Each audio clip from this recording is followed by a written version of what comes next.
In তাহমিল আলাইহি ইয়ালহাস আও তাতরুকহু ইয়ালহাস। আল্লাহ বলেন কুত্তার স্বভাব, দৌড়ানি দিল জিব্বা লম্বা করে হাঁফায়, ছাইরা দিল জিব্বা লম্বা করে হাঁফায়। কুত্তা দাঁড়াইয়া থাকলো জিব্বা লম্বা করে, শ্বাস নেয়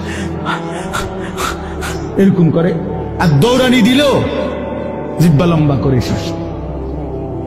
অর্থ হইল পাইলেও জিব্বা লম্বা করে, না পাইলেও জিব্বা লম্বা, জিব্বা লম্বা। এর জন্য দোস্ত আল্লাহ তাআলা স্পষ্ট করেছেন, এরপরে যদি কারো লজ্জা না হয় তো তারে আর কি করব? এরপরে যদি কারো বিবেক না থাকে যে আরে যা বেড়া আমার কুত্তা কক শুয়োর কক আমার বেড়ি আমি সামু, আমি মোবাইলে সামু চাই, আবার কি তাক মানুষ কক না গরু নালে ছাগল, আমি নারী দেখবই, আমি ছবি দেখবই, আমি অশ্লীল দৃশ্য দেখবই, আমি সেজদা দেব না। আরো যদি আমার যদি কুত্তার তুলো নিচে নামায় দেও, আমি নিলাম না, আমার গায়ে লাগাইলাম না, আমি আমার মতো চলবই, তো ঠিক আছে ভাইয়া, ঠিক আছে। লাস্তা আলাইহিম বিমুসাইতির। আল্লাহ বলছে নবী আপনি কারো উপরে বল প্রয়োগকারী না, যে তারে যাইত্যা দইরা বলে তোর কল্লা হালাই দেব তুই যদি নামাজ না ফরস, এমন এমন জিম্মাদার আপনি না। কথা বুঝেন নাই? সর্বোচ্চ বলা, সর্বোচ্চ পৌঁছিয়ে দেওয়া। ইন উরিদু ইল্লাল ইসলাহা মাসতাতাতু। আল্লাহ বলছে নবীরা বলতেন হে আমার জাতি তোমাদের সংশোধন চাই, আমার সাধ্যে যেটুকু আছে এটুকু দিই। মাসতাতাতু অর্থ হলো আমার সাধ্য মতো, আমি যদ্দূর পারছি এদ্দূর, আমি যদ্দূর বলার সুযোগ পাইছি এদ্দূর, যদ্দূর চেষ্টা করছি বুঝাইতে এদ্দূর, এরপরে আর কিছু করার নাই। তুমি যদি নিজেই নিজেকে বরবাদ করে দাও ঠিক আছে, ঠিক আছে ভাইয়া চলো, অসুবিধা কি? কারো দিনই থামে না, কারো রাতই আটকায় না, কেউ কারো জন্য দুনিয়ায় থামে না। আমার মৃত্যু তোমার লেগে আটকাইবে না, তোমার মৃত্যু আমার জন্য আটকাবে না, কারো জন্য আটকাবে না। প্রত্যেকেই একদিন আপন গন্তব্যে আপন কবরে ফিরেই যাবে। আর কেউ না মরলেও আমি মরে যাব, আমি না মরলেও তুমি মরে যাবে, মানে কেউ কারো জন্য আটকাবে না। এই জন্য দোস্ত এটা কোরআন থেকে বললাম।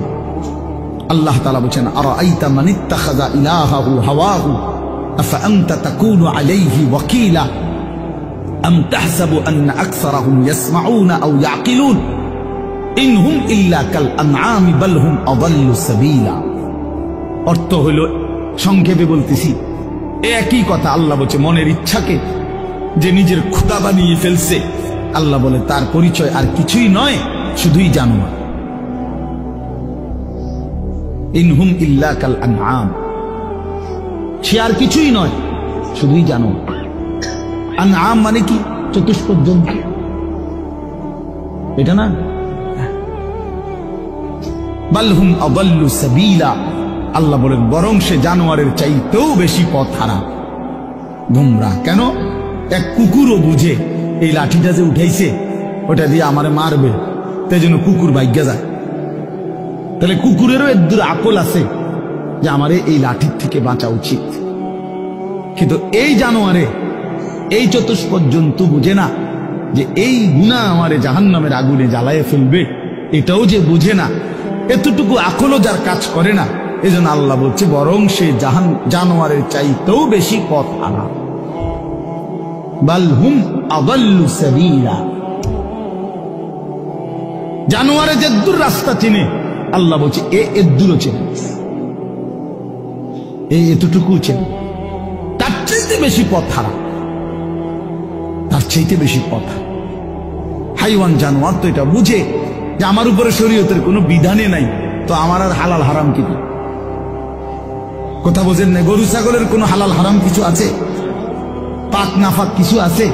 জায়েজ না জায়েজ কোনো কিছু আছে? আখিরাত পরকাল বিচার আচার মিজান ফলসেরাত এটা কিছু আছে? কিচ্ছু নেই, কিচ্ছু নেই। তাইলে কুকুর খারাইয়া মুতলেই কি, বইয়া মুতলেই কি, কিন্তু মানুষ নামের এই কুকুর খারাইয়া মতে কেন? মানুষ নামের এই কুকুর খারাইয়া মতে কেন? অত অসুবিধা নাই, প্রকৃত কুকুর তো খারাইয়া মুতলে ঠ্যাঙ্গালগি দিলে তার জন্য তো এটা গুনাহ না, কারণ তার তো গুনার কোনো সিস্টেমে নাই। কিন্তু মানুষ নামের এই কুকুর যে খারাইয়া মতে তার তো গুনাহ হয়। তাহলে বোঝা গেল সে তো ওই চতুষ্পদ জন্তুর থেকেও বেশি কথা। প্রিয় বন্ধু, নিজের উপরে দয়া করো, নিজের উপরে রহম করো। প্রিয় সাথী নওজোয়ান, নিজের ভালো বুঝো। এই জন্য বললাম আত্মপরিচয়, আত্ম উপলব্ধি অনেক বড় নিয়ামত। নিজেকে বুঝা, নিজেকে চেনা, আত্মসম্মান। মানুষের আত্মসম্মান বড় সম্পদ। অনেক মানুষ আছে পৃথিবীতে আত্মমর্যাদার কারণে প্রয়োজনে না খাইয়া মরে যায়, কিন্তু মাথা নোয়ায় না কারো কাছে। প্রয়োজনে সে মরে যাবে কিন্তু হাত পাতবে না কারো কাছে। সাহারায় ওরা ধুকে মরে, তবু পড়ে না সকল পদ্ধতির। এটা আমরা কবি নজরুলের কবিতায় করছিলাম যে কেন আল্লাহ তাআলা নবী সাল্লাল্লাহু আলাইহি সাল্লামের জন্য মক্কার কুরাইশদেরকে অধিকাংশ সাহাবী হিসাবে নির্বাচন করলেন কেন? পৃথিবীতে একমাত্র জাতি ছিল মক্কার কুরাইশরা, যারা প্রয়োজনে সাহারা মরুভূমিতে মরে যাবে দুকে দুকে, কিন্তু কারো গোলামি, কারো সামনে ঘাড় নোয়ানো, কারো পরাধীনতা স্বীকার করা, এইটা তাদের স্বভাবে ছিল না। এই জন্য আরব উপদ্বীপে এই মক্কার জনগোষ্ঠীর উপরে তৎকালীন যুগে দুইটা সুপার পাওয়ার ছিল। একটা ছিল রোম সাম্রাজ্য, একটা ছিল পারস্য সাম্রাজ্য। ওই দুই সাম্রাজ্যের কেহই কোনোদিন একদিনের জন্য আরব এই উপদ্বীপে মক্কাবাসীর উপরে ক্ষমতা, প্রভুত্ব তাদের আয়ত্তায় আনতে পারেন। এটা ঐতিহাসিক কথা। মানে তাগরে ঘাড় নয় তারে না, পারে নাই তাগর লোকে। এরা অদম্য ছিল, কারোর সামনে মাথা নয়, আমার স্বাধীন। শুধু বকরির দুধ খাইত, শুধু যাযাবরের জিন্দিগি, কিন্তু মানে সর্বদিকে কম, কিন্তু এর পরেও আত্মসম্মান সাংঘাতিক। এই জন্য আল্লাহ তাআলা বলছেন যে কেন নির্বাচন করলাম, এক অদম্য জাতি আমি বন্ধুর পাশে দিলাম। এমন সাহাবী বেশি দিন আর লাগছে না, 16 থেকে 20 বছরের ব্যবধানে পরবর্তী গোটা পৃথিবীতে কালেমার পতাকা উড়ায় এনেছে।